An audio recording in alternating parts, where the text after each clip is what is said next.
ਵਾਲੇਕੁਮ ਤੁਸੀਂ ਦੇਖ ਰਹੇ ਹੋ ਮੁਬੀਨ ਐਗਰੀਕਲਚਰ ਤੇ ਅਸੀਂ ਅਪਡੇਟ ਕਰ ਰਹੇ ਹਾਂ ਕਰੀਮ ਬਖਸ਼ ਕਮਿਸ਼ਨ ਸ਼ਾਪ ਗਲਾ ਮੰਡੀ ਆਰੇਵਾਲਾ ਤੇ ਦੁਕਾਨ ਨੰਬਰ 5B।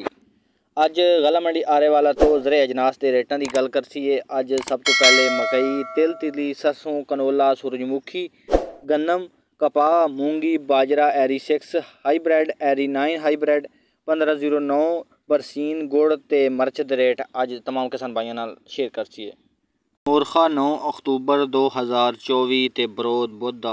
सब तो पहले मक्की की गल करिए। टॉप जड़ा रेट है 2800 तो लैके 3020 रुपए तक मक्की फरोख्त हुई है गला मंडी आरेवाला अज दे दिन। वंडा क्वालिटी जी है 1750 तो लैके 2400 तक मक्की फरोख्त हो रही है। इस तो बाद तिल तिली की गल करिए। टॉप जो रेट है 11800 तो लैके 12200 रुपए तक VIP टॉप जो माल है तिलों का वह इस रेट से फरोख्त होया है। तो मियाँ चनू के अंदर अज 13750 रुपए तिल फरोख्त हो गए टॉप क्वालिटी के।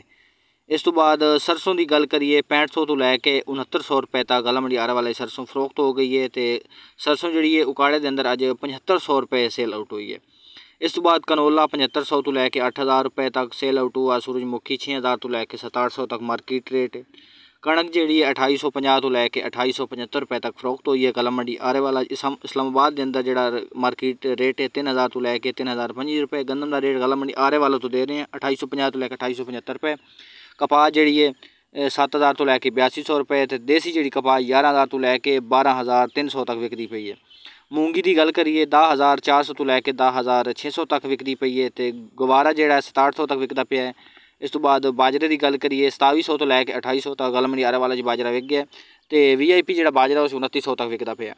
इस तो बाद एरी 6 की गल करिए। एरी 6 हाईब्रिड जो वो टॉप माल 2100 तो लैके 2150 रुपए तक मार्केट जी है वो मुस्तकम है, यानी काफ़ी डाउन हो चुकी है कब की। तो रेट अजकल फिलहाल ही चलते पे। तो एवरेज रेटा की गल करिए 1900 तो लैके 2100 रुपए तक। एरी हाईब्रिड 109 की गल करिए 2400 तो लैके 2500 रुपए तक माल विकता पे। एरी रेट की गल करिए 2200 तो लैके 2400 रुपए तक गला मंडी आरेवाला अज एरी 109 विक गया। इस बाद 1509 4000 तो लैके 4260 रुपए तक विके। अज के दिन कल की निस्बत 10 रुपए इजाफा होया 1509 के अंदर। 1509 का जो रेट दस रहे वो है जो हथ वाला माल है, हथ नाल कटाई वगैरह होया ठीक है बिल्कुल साफ सुथरा वह यह रेट है। इस तो बाद जो कटर वाला माल है वह रेट तुहानूं दसदा। रोटी मशीन कटर टॉप माल 3700 तो लैके 4000 रुपए। इस तो बाद जो हारवैस्टर नाल कटाई करीदा 1509 3600 तो लैके 3700 रुपया। एवरेज जो 3450 तो लैके 3650 रुपए। तो सब्ज़ दाने वाला जो माल है 3300 तो लैके 3400 रुपए। इस तो बाद गल करिए बरसीन की। बरसीन का जो एक मन है 29000 रुपए फरोख्त हो रहा है। यह रेट है जी बरसीन का 29000 रुपए एक मन का वजन रेट दस रहे हैं। इस तो बाद जो गुड़ है 4000 तो लैके 6200 तक टॉप मार्केट है। 4000 तो लैके 6200 तक माल विक रहे हैं। अराइवल तो कोई नहीं गुड़ का वैसे मार्केट का रेट दस है। मर्च जी है वह 9000 रुपए तो लैके 14000 रुपए तक मर्च विकती पई है गला मंडी आरेवाला।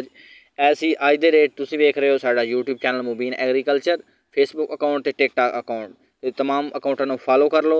तो जिन्ने किसान भाई वीडियो देख रहे हो फेसबुक ते तमाम किसान भाइयों का शुक्रिया। माशाअल्लाह काफ़ी लोग साडा साथ दे रहे हैं तो अच्छी व्यूवरशिप भी आ रही है। तो अलहमदुलिल्लाह तुहाडे किसान भाइयों की मेहनत नाल 2000 फॉलोवर भी कंप्लीट हो गए। तो मैनू दे इजाज़त, मिलते हैं दोबारा एक नई वीडियो नाल। तब तक अपना ख्याल रखिएगा। अल्लाह हाफिज़।